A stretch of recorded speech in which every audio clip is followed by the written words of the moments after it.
Hi hello friends, Suja ಬಿದ್ರೆ YouTube ಚಾನಲ್ಗೆ ಸ್ವಾಗತ. ಎಲ್ಲರೂ ಹೇಗಿದ್ದೀರಾ? ಎಲ್ಲರೂ ಚೆನ್ನಾಗಿದ್ದೀರಾ ಅಂತ ಭಾವಿಸುತ್ತಾ ಇವತ್ತಿನ ವ್ಲಾಗ್ನ ನಾನು ಸ್ಟಾರ್ಟ್ ಮಾಡ್ತಾ ಇದ್ದೀನಿ. ಊರಿಂದ ನಮ್ಮ ಅಕ್ಕ ಮತ್ತು ನಮ್ಮ ತಂಗಿ ಬಂದಿದ್ದರು.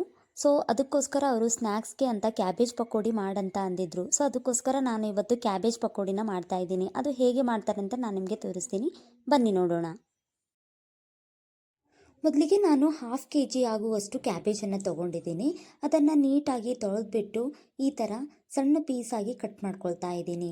ನೀವು ಉದ್ದ ಕೂಡ ಕಟ್ ಮಾಡ್ಕೊಳ್ಬೋದು. ನಾನು ಚಿಕ್ಕ ಚಿಕ್ಕ ಪೀಸಾಗಿ ಈ ಥರ ಕಟ್ ಮಾಡ್ಕೊಂಡಿದ್ದೀನಿ. ಇವಾಗ ಕ್ಯಾಬೇಜನ್ನು ನಾನು ಒಂದು ಬೌಲ್ಗೆ ಟ್ರಾನ್ಸ್ಫರ್ ಮಾಡ್ಕೊಳ್ತಾ ಇದ್ದೀನಿ. ಇವಾಗ ಇದರಲ್ಲಿ ಸ್ವಲ್ಪ ನೀರು ಹಾಕಿ ಚೆನ್ನಾಗಿ ತೊಳಿಬೇಕು.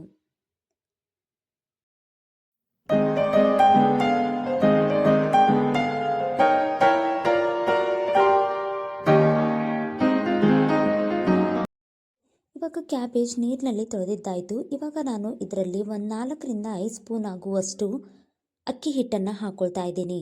ಹಾಗೆಯೇ ಇದರಲ್ಲಿ ಕಡಲೆ ಹಿಟ್ಟನ್ನು ಕೂಡ ಸೇರಿಸ್ಕೊಳ್ತಾ ಇದ್ದೀನಿ. ಕಡಲೆ ಹಿಟ್ಟು ನಾನು ಒಂದು 7ರಿಂದ 8 ಸ್ಪೂನ್ ಆಗುವಷ್ಟು ಕಡಲೆ ಹಿಟ್ಟನ್ನು ಹಾಕ್ಕೊಳ್ತಾ ಇದ್ದೀನಿ. ಹಾಗೆಯೇ ಇದರಲ್ಲಿ ಅಜೀವನನ್ನು ಹಾಕ್ಕೊಳ್ತಾ ಇದ್ದೀನಿ. ಅಜೀವನು 1 ಸ್ಪೂನ್ ತಗೊಂಡು ಅದು ಈ ಥರ ಚೆನ್ನಾಗಿ ಒರೆಸ್ಬಿಟ್ಟು ಹಾಕ್ತಾ ಇದ್ದೀನಿ. ನೋಡಿ, ಈ ಥರ ಅಜೀವನ್ ಹಾಕಿದರೆ ತುಂಬ ಚೆನ್ನಾಗಿ ಫ್ಲೇವರ್ ಬರುತ್ತೆ. ಅದಕ್ಕೋಸ್ಕರ ನಾನು ಇದರಲ್ಲಿ ಅಜೀವನ್ ಹಾಕ್ತಾ ಇದ್ದೀನಿ. ಹಾಗೆಯೇ 1 ಟೇಬಲ್ ಸ್ಪೂನ್ ಆಗುವಷ್ಟು ಖಾರವನ್ನು ಹಾಕಿ, ಹಾಗೆಯೇ ಮತ್ತು 1 ಟೇಬಲ್ ಸ್ಪೂನ್ ಆಗುವಷ್ಟು ಅರಿಶಿಣವನ್ನು ಹಾಕ್ತಾ ಇದ್ದೀನಿ. 1 ಟೇಬಲ್ ಸ್ಪೂನ್ ಅಲ್ಲ ಬೆಳ್ಳುಳ್ಳಿ ಪೇಸ್ಟನ್ನು ಹಾಕ್ಕೊಳ್ತಾ ಇದ್ದೀನಿ. ಮತ್ತು ಹಾಗೆಯೇ ರುಚಿಗೆ ತಕ್ಕಷ್ಟು ಉಪ್ಪನ್ನು ಹಾಕ್ಕೊಂಡು ಈ ಥರ ಚೆನ್ನಾಗಿ ಕಲಿಸ್ಕೊಳ್ತಾ ಇದ್ದೀನಿ. ಹಾಗೆಯೇ ಇದರಲ್ಲಿ ಸ್ವಲ್ಪ ನೀರು ಹಾಕ್ಕೊಂಡು ಚೆನ್ನಾಗಿ ಕಲಿಸ್ಕೊಳ್ಬೇಕು.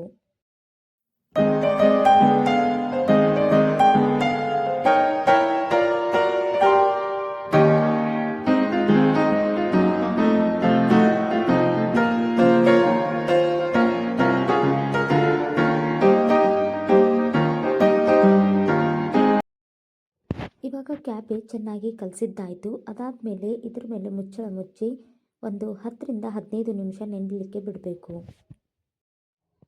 ಇವಾಗ ಒಲೆ ಮೇಲೆ ಕಡಾಯಿ ಇಡಬೇಕು. ಕಡಾಯಿ ಇಟ್ಟು ಅದರಲ್ಲಿ ಎಣ್ಣೆನ ಹಾಕ್ಕೊಳ್ಬೇಕು. ಎಣ್ಣೆ ಹಾಕ್ಕೊಂಡು ಸ್ವಲ್ಪ ಎಣ್ಣೆ ಬಿಸಿ ಆಗಬೇಕು. ಬಿಸಿ ಆದ ನಂತರ ಅದೇನು ಕಲಸಿಟ್ಟಿದ್ದೇವಲ್ವ ನಾವು ಕ್ಯಾಬೇಜ್ ಮತ್ತು ಹಿಟ್ಟು, ಅದನ್ನು ನಾವು ಇದರಲ್ಲಿ ಈ ಥರ ಹಾಕಬೇಕು.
ಇವಾಗ ಕ್ಯಾಬೇಜ್ ಪಕೋಡಿ ತುಂಬ ಚೆನ್ನಾಗಿ ಫ್ರೈ ಆಗಿದೆ. ನೋಡಿ ಯಾವ ಕಲರ್ ಬಂದಿದೆ ಅಂತ.